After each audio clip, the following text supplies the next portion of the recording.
Bem-vindos à Universidade do Nosso Tempo. O conflito entre a Rússia e a Ucrânia despoltou uma crise humanitária que terá efeitos devastadores para a Ucrânia, para a Rússia, para a Europa e, eventualmente, para o mundo inteiro. Numa tentativa de minimizar os impactos e assegurar a proteção dos civis, estão no terreno muitas organizações não governamentais e milhares de voluntários a apoiar quem mais precisa.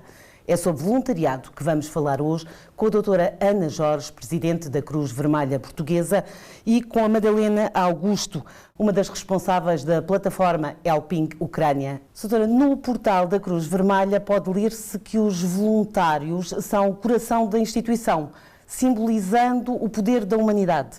Quer-nos explicar a importância desta frase? Sim, obrigada pelo convite. A Cruz Vermelha, que é um movimento internacional que tem mais de 100 anos, 158 ou 159 anos, nós fizemos em Portugal os 159 anos de existência, baseia-se muito no trabalho do voluntariado, das pessoas que querem ajudar. Tem um lema que são nos 7 princípios fundamentais com que se baseia a atividade da Cruz Vermelha, e todo o trabalho assenta muito no voluntariado, quer nas organizações, quer em algumas pessoas que estão no terreno e no terreno a ajudar quem precisa. Certo. É evidente também que nem todo o trabalho da Cruz Vermelha em Portugal, e não só, é feito só com voluntários.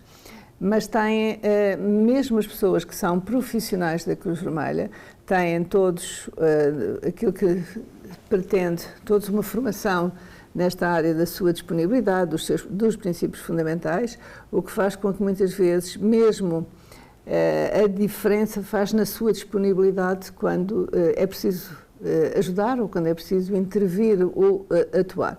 Isso é uma marca, obviamente, grande. E temos vivido tentando desenvolver, captando mais voluntários para as atividades que não são só em crises como estas, mas são no trabalho diário. Madalena, no caso da plataforma, o objetivo é outro. No caso da plataforma, o objetivo também é ajudar, portanto há aqui um objetivo comum, mas claro, uma dimensão e uma escala muito menor. O que nós, voluntários da Helping Ucrânia, tentámos fazer foi, no momento em que começámos, que dá início a este conflito, começámos a perceber que muita da informação estava dispersa na internet, em grupos do Facebook, em comunidades WhatsApp, em comunidades locais, e que as pessoas queriam muito ajudar, mas também não conseguiam canalizar, nem saber às vezes exatamente em que é que podiam ajudar. Há muitas pessoas que nós tivemos contactos com variedíssimas pessoas, nomeadamente até pessoas com doença oncológica. Eu lembro-me de um contacto que nos sensibilizou muito, de um grupo de senhoras à volta entre os 50 e os 70 anos com cancro de mama, e queriam ajudar, mas não podiam ir para o terreno. E perguntavam como é que o podiam fazer, e de facto há várias formas de ajudar. Nós não temos que ir para o terreno para ajudar, porque a verdade é que estas pessoas que estão a vir para Portugal vão precisar de muita ajuda aqui, e essa ajuda tem que ser articulada com instituições como a Cruz Vermelha, com associações de ucranianos, com autarquias, com ONGs e com a sociedade civil. E nós o que tentámos com a Helping Ucrânia foi, tendo pessoas também no terreno e tendo também muitos voluntários que são jornalistas, tentar fazer essa ponte. Quando existe um conflito desta natureza, ou semelhante, ou seja ele qual for, uma crise humanitária, é o comitê o responsável por intervir no local. E, portanto, e que tem profissionais, pessoas dedicadas, voluntários, de certa forma, mas com uma formação muito específica em função daquilo que é o trabalho que vão fazer. Ou são responsáveis pelos corredores humanitários, como vimos, são responsáveis por levar ajuda ou para entrar em negociação, muitas vezes, com ambas as partes, e de apoio psicossocial. Portanto, são áreas muito bem definidas e muito concretas, e por isso é necessário haver pessoas formadas para isso. Aquilo que nos foi pedido a Portugal, como todas as outras Cruzes Vermelhas, foi que nós angariássemos fundos para apoiar o comitê lá. Numa fase inicial, obviamente que isso era possível, era necessário, porque o que eles sabiam era, nós sabemos o que é preciso e nós podemos adquirir aqui próximo para poder fazer a ajuda através da Cruz Vermelha. E isso foi feito, e nós temos feito grandes campanhas de angariação de fundos, quer para lá, para o Comitê, quer para organizar o trabalho aqui.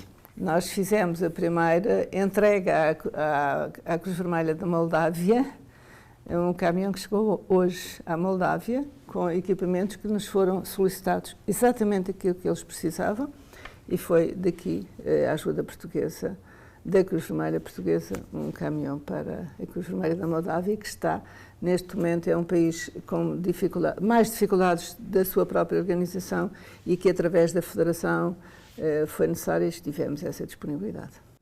Aqui nós estamos já nos centros de acolhimento, que era o primeiro centro de acolhimento que foi feito em Lisboa, que foi organizado pela Câmara de Lisboa com a Proteção Civil. Quem lá está é a Cruz Vermelha, que faz parte da Proteção Civil de Lisboa, e temos ao longo do país, porque vieram chegando, ou chegavam mais organizados ou menos organizados, e a Cruz Vermelha dos diferentes locais do país está a ser pedido a sua intervenção, geralmente muito relacionado com as câmaras, que conhecem, ou com as associações também, muitas vezes de ucranianos, não é?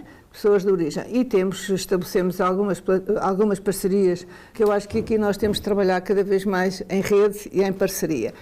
E, neste momento, tentando organizar um bocadinho, ou procurando organizar, porque não é muito fácil, e o que acabou de dizer, nota isso, que é, as pessoas chegam, é preciso que sejam bem acolhidas, não é? E que haja capacidade. Os primeiros dias, muitas vezes, foram para casa de familiares ou conhecidos, mas logo a seguir, depois é necessário a ajuda.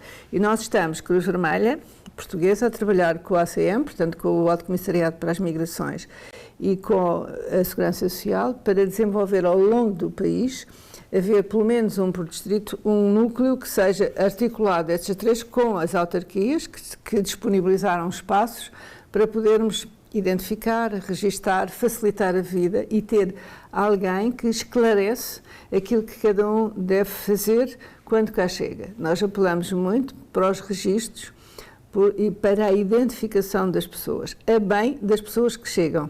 Não para ser um controle do país, mas para a sua defesa. Neste momento existem já algumas identificações ou algumas suspeitas de poder haver tráfico, poder haver empregos, tráfico de seres humanos, de rapto de crianças e, portanto, isto é algo que é preciso muito cuidado e, portanto, se as pessoas se registarem, é mais fácil depois poder, em Portugal, nós podermos acompanhá-las e defendê-las, obviamente. Uma coisa que temos tentado e conseguimos com algumas operadoras foi ter cartões de telemóvel, porque à chegada à fronteira é dado um cartão, as autoridades polacas entregam um cartão de um SIM card que lhes permite estarem em contacto com a família na Ucrânia. Só que quando saem, quando deixam de estar na Polónia, esse cartão não permite ter dados móveis nem telefonar para outros países. E então, quando tentamos sensibilizá-los para se inscreverem no CEF, para contactarem com os serviços sociais das autarquias, para estarem ligados a uma associação, até para bem deles, não é? Porque isto tem que ser bem explicado e aí temos que nos apoiar muito com os tradutores que pertencem a esta comunidade de ucranianos que já está bem estabelecida em Portugal.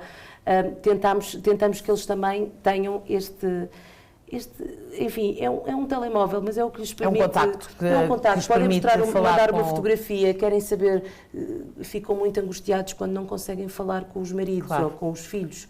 Há muitas mães que deixaram não só o marido, deixaram também filhos com mais de 18 anos e isto é um momento muito complicado. Os portugueses reagem de uma forma muito voluntariosa, não é, a estes apelos, mas não chega a entreajuda. Há uma grande diferença entre o trabalho de voluntariado e o querer ajudar. O trabalho de voluntariado tem que ser um trabalho organizado. Nós precisamos de muitos voluntários, muitas pessoas para ajudar, precisamos do apoio de todos. Toda esta vontade de ajudar é bem-vinda e é bom que ela se mantenha, porque aquilo que eventualmente pode acontecer, e estão cá já muitos e não sabemos quando é que termina, estas pessoas vão precisar de ajuda muito prolongada no tempo. Precisam de ser integrados, precisam de emprego, precisam de apoio alimentar, poderão precisar de necessidades básicas, as escolas, aprender português, de ter casa, de se poder organizar e muitos com algumas dificuldades para os bens essenciais. A Cruz Vermelha tem essa disponibilidade de ajudar, mas para poder ajudar de forma organizada também precisa que nos ajudem a nós, não é? E isso tem sido feito com todas as dávidas e, portanto, são bem-vindas. E os portugueses têm sido muito generosos, mas muitas vezes há demasiado voluntarismo e isso nem sempre é, nestas situações, a melhor forma de ajudar. A forma de ajudar é tentar organizar e respeitar alguns canais e de ver o que é mais necessário e tentarmos trabalhar o máximo possível em rede. Quer dizer, não somos demais, mas seremos melhores se pudermos trabalhar em articulação uns com os outros. Vocês têm estado também no terreno com voluntários. As pessoas querem ajudar, não, mas ajudam de uma forma pouco organizada e não facilita o trabalho. Não, dificulta muito o trabalho. É muito importante o que a doutora Ana Jorge referiu sobre a articulação e as pessoas têm que também controlar alguma desta ansiedade, desta vontade de ajudar, porque sem esta articulação, sem esta comunicação, sem esta rede, é muito difícil que a ajuda chegue de forma, de facto, de forma até eficiente a operacionalizar todo este processo. Estas pessoas que chegam vêm muito fragilizadas. Estamos a falar de uma população ou idosa ou feminina que vem com crianças, na grande maioria. Muitos dos homens que conseguem atravessar a fronteira são homens que vieram ou porque tinham uma situação de saúde. Nós temos alguns casos de pessoas, por exemplo, ucranianas, de homens que querem arranjar trabalho, mas não querem trabalhar na construção civil, que na realidade é uma das áreas em que muitos ucranianos que já estão estabelecidos aqui em Portugal há vários anos trabalham nessa área e muitas vezes, digamos que a rede, o networking que eles têm em termos de oferta de trabalho é para essas áreas. Há muita gente na área da tecnológica, há pessoas que têm uma formação superior, que podem ser uma mais-valia até na nossa sociedade e no nosso mercado de trabalho. Só claro, estas pessoas precisam também de tempo, é isto que nós temos também estado a falar, elas precisam de sentir-se acolhidas e de ser um acolhimento que de facto as faz sentir também seguras e dar-lhes tempo para descansar, para aprenderem algum português e até inglês para poderem ingressar no mercado de trabalho. Um dos problemas que temos tido no terreno e que reflete muito o que a doutora Ana Jorge também disse, é a forma caótica como muitos dos autocarros que partiam e que chegavam aos voluntários que estão em vários sítios, em centros de acolhimento, tanto em Varsóvia, que há muitos campos de acolhimento, como junto à fronteira, em Przemyśl ou em Cracóvia. Estou a falar naqueles que nós conhecemos, nós Helping Ucrânia. O que os voluntários nos relatam é, de facto, que as pessoas chegavam, está aqui a pessoa que é responsável pelos autocarros das listas de Portugal, quem é que quer vir para Portugal? E, entretanto, quando não conseguiam encher o autocarro, ficavam muito frustrados porque não tinham cumprido a missão de trazer o máximo de pessoas. E depois as pessoas chegam cá. E para onde é que elas vão? Elas têm que ter... Nós não podemos forçar as pessoas a inscreverem-se no CEF. E isso é, de facto, algo muito importante. As pessoas, muitas vezes, que estão nesta situação de refugiados de guerra receiam que ao inscreverem-se no CEF criem aqui um contacto com o país que elas não querem para já, porque acham até que é uma situação ainda muito temporária, não é? Tem alguma desconfiança, portanto, o que é normal, elas estão fragilizadas. É muito importante para nós, tem sido, pelo menos na nossa experiência, a articulação com tradutores e médicos em Portugal que falam ucraniano, associações. Nós temos trabalhado muito com a Associação dos Ucranianos do Algarve. Nós às vezes falamos com alguns ucranianos que têm trabalhado connosco desde o início a estabelecer o contacto do familiar que estava na Ucrânia ou que já estava num centro de acolhimento ou na Roménia ou na Polónia, e que nos dizem que há pessoas que têm T1s onde estão a viver seis pessoas e que não têm espaço, sem condições e até a dormir nos carros. Esse problema da identificação é um problema que sentimos que as pessoas podem ter, mas o facto de se identificarem têm direito também, por exemplo, a ter número do Serviço Nacional de Saúde, o que lhes permite ter os primeiros cuidados. Pelo menos os cuidados básicos e essenciais, de uma forma aberta, e isso poderá ser necessário, será importante que as pessoas percebam isso e ter o NIF, portanto, para poderem ser cidadãos refugiados, mas de pleno direito. Só voltando aqui a algo que disse há bocadinho, que nos tem preocupado a nós, porque temos sentido essa necessidade, é os idosos. Tem sido muito mais fácil arranjar alojamento, mesmo em famílias ou em casas ou em segundas casas, para as pessoas não ficarem num centro de acolhimento, porque já vêm de um outro centro de acolhimento e, portanto, há algumas, inclusive, que ponderam regressar à Polónia, porque, apesar de tudo, têm esperança de que a guerra termine e que possam estar mais próximas dos seus maridos, da sua família, e que muitas vezes ligam às associações, que por sua vez articulam também connosco a pedir-nos ajuda. E é de facto mais fácil, apesar de tudo, apesar de também não é que seja muito fácil, mas arranjar algum acolhimento para as mães e para filhos. Mas para idosos tem sido muito difícil, porque nós também somos um país que tem muitos idosos e a pandemia mostrou-nos isso precisamente. Nós fomos para a rua saber e falar com alguns portugueses e não só, que se encontravam na Baixa, e ficámos a saber que há muitos, eu pelo menos não tinha essa ideia, que há muitas pessoas que já fizeram voluntariado ou que fazem. Já alguma vez fez voluntariado? Sim, já. Na comunidade de Vida e Paz. Ajudava a fazer sanduíches para os sem-abrigo, depois eram distribuídas. O apoio a uma casa religiosa, ajudando pessoas com dependência química, e o apoio foi desde preparo de comida, de alimento, de acolhimento e de apoio a uma casa que recebia essas pessoas, que ia iniciar o recolhimento dessas pessoas, o acolhimento. Sim, já fiz voluntariado no Brasil, na Amazônia. Que experiência é que fez de voluntariado? Foi como professor para adultos, alfabetização e, enfim, cursinho para pessoas mais velhas. A gente fez uma intervenção nas comunidades ribeirinhas. Bosnia. Sim, em Bósnia, de voluntariado? Bueno, sim, em Croácia. Estava num campo de refugiados. Eu já me inscrevi no site da Segurança Social para ajudar. Não me importava de escolher na minha casa uma jovem que tivesse necessidade de vir para cá estudar e eu teria muito gosto em recebê-la. É a parte que eu posso fazer, trabalho dias, fins de semana até à tarde, daí querer uma rapariga mais crescida, sou sozinha também, pronto, e de poder ajudar e contribuir com a minha parte. A guerra em si, para mim, ela é uma falha de nós como humanos, né? A gente errou quando iniciou. Então eu não acredito que a luta nos leve a nenhum lugar, independente de ser um voluntário de guerra ou não. Mas se preciso for, estarei à disposição a todos os momentos, assim que for necessário, assim que meu país me chamar. Que balanço é que faz dessa experiência? É muito boa, acho que é uma aprendizagem também, está-se num contexto em que normalmente não estamos, com pessoas que normalmente não conhecemos. É isso, uma aprendizagem, uma partilha, essencialmente. Pronto, acho que é sempre útil,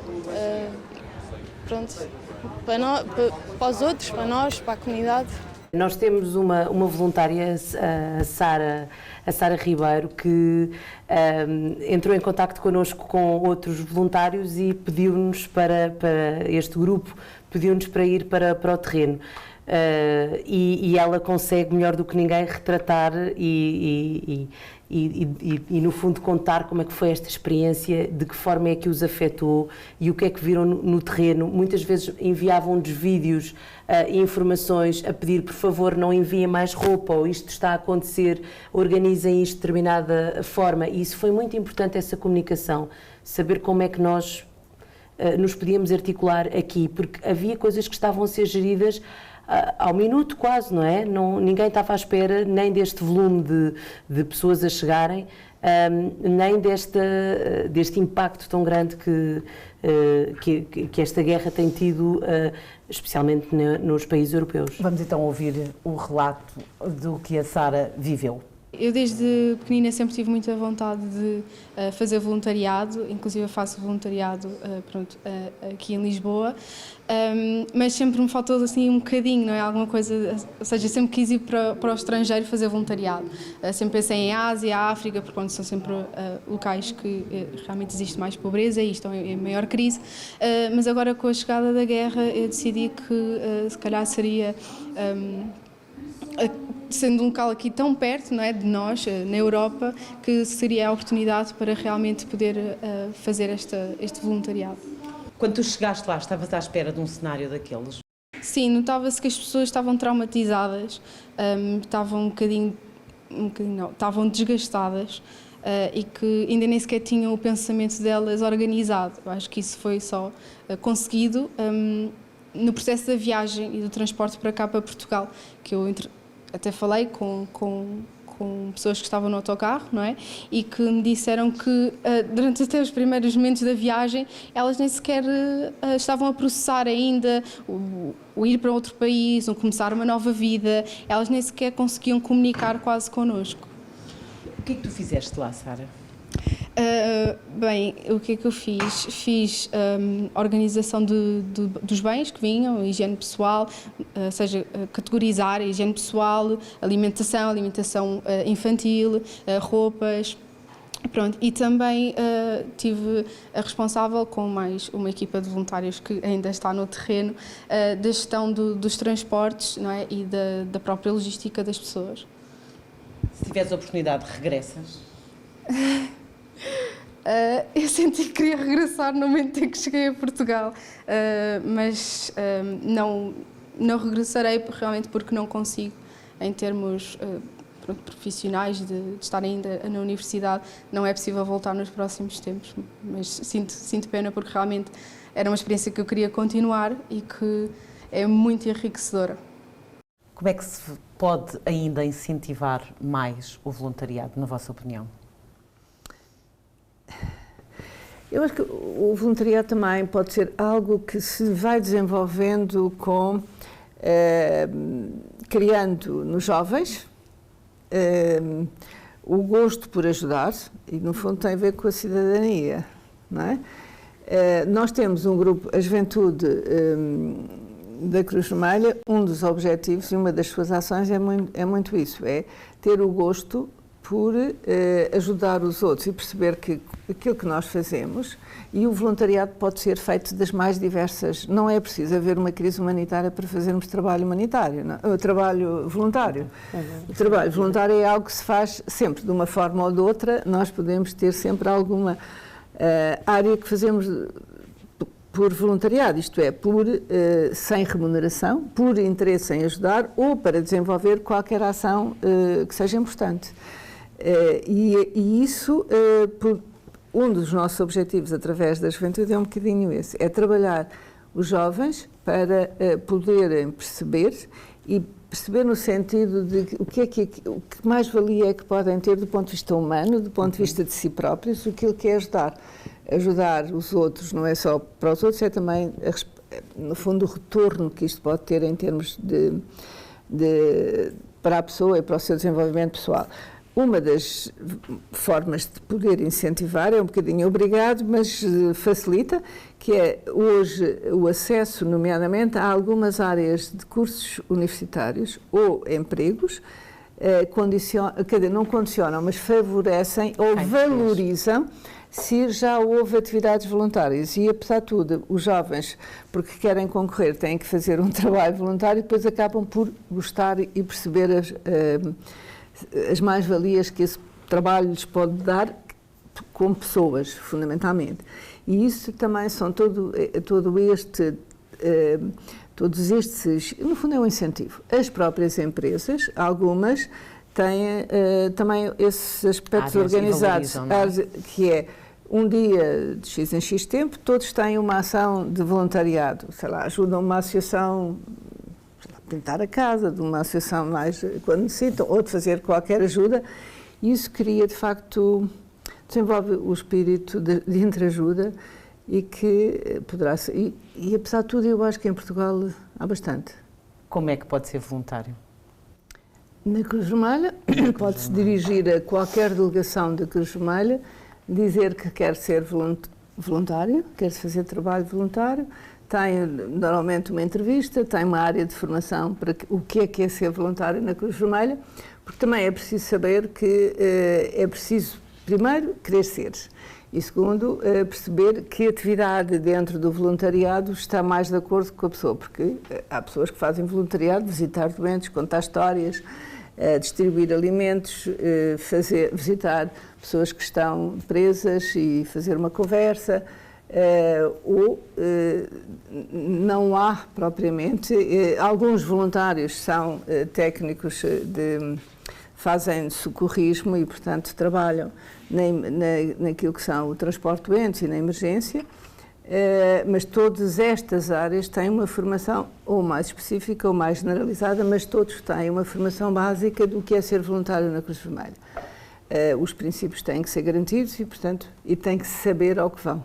No fundo, é um bocadinho isso. Portanto, é preciso ter um voluntariado organizado e há uma responsabilidade. Quer dizer, ser voluntário é um compromisso também com algumas tarefas que a pessoa se compromete, tem que fazer. Depois, obviamente, não é um compromisso para a vida, mas é um compromisso enquanto se está.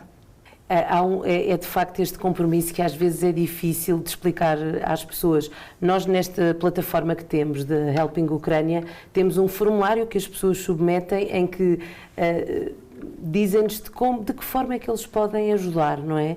E muitas vezes, quando fazemos depois a triagem por telefone e pedimos fotografias das casas ou, enfim, não tem que ser necessariamente alojamento, podem ser vários tipos de voluntariado. Percebemos que a pessoa não tem, naquele momento, naquela fase da vida que está a passar, capacidade para assumir esse compromisso, porque de facto exige ter esses princípios e esse compromisso que estava muito bem a descrever, não é?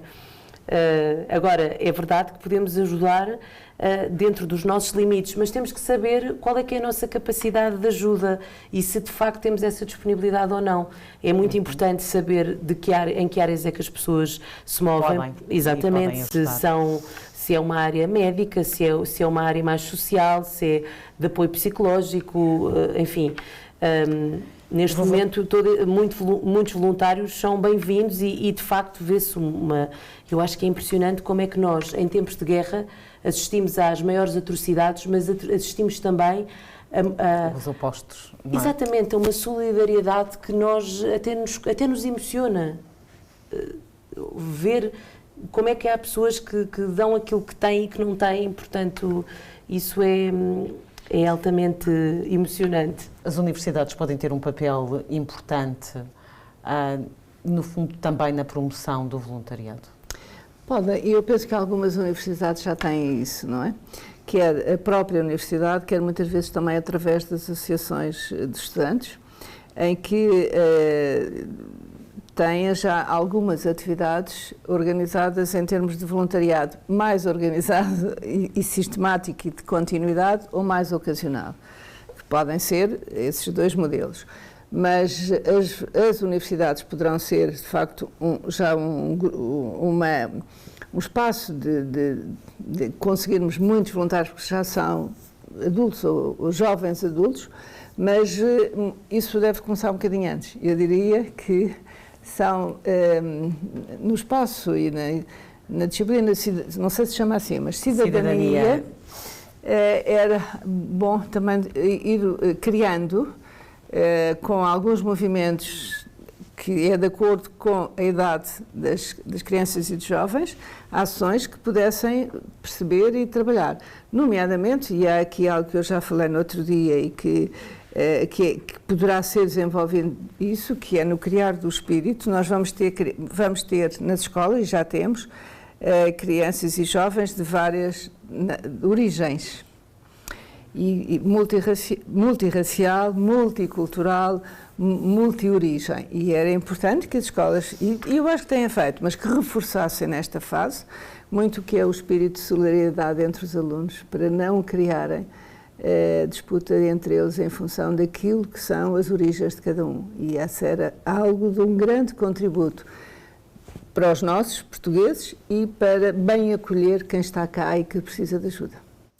Há uma idade própria para ser voluntário? Essa é sempre uma boa pergunta. Eu acho que se pode... Não, é assim... Eu estou-me a rir porque isso foi algo que aqui há uns anos me colocaram, não a mim, mas quando eu... porque com que idade é que as pessoas queriam muito fazer voluntariado e não deixavam porque não tinham 18 anos. A lei do voluntariado formal é essa, mas eu acho que há atividades que podem ser feitas de voluntariado antes dessa idade. Temos é que perceber que tipo de... quando nós fazemos, por exemplo... voluntariado para ter voluntários numa instituição hospitalar de visita a doentes ou de visita a pessoas que estão nas prisões. Temos que ter adultos e adultos preparados. Mas podemos ter outros voluntários mais jovens a fazer outro tipo de atividades que são voluntários. Portanto, o voluntariado não tem idade. Depende de que ações é que estamos a fazer, que tem que ser de acordo com a idade de cada um. Quer dizer, e o contexto. E o contexto, claro. Pronto, e o contexto. Porque podemos ter voluntários que são crianças e que estão, por exemplo, a fazer uma peça de teatro sobre a cultura portuguesa a outras crianças ucranianas e a ensinarem palavras. Isso também é uma forma de voluntariado. Portanto, tudo depende do contexto e do objeto da própria atividade. Obrigada. Perto de 4 milhões de refugiados já fugiram da Ucrânia para países vizinhos. O número tende a aumentar. Os dados são da Agência das Nações Unidas para os Refugiados. Portugal já aceitou mais de 22 mil pedidos de proteção temporária, mais de 7.800 dizem respeito a menores. Regressamos dentro de 15 dias na Universidade do Nosso Tempo.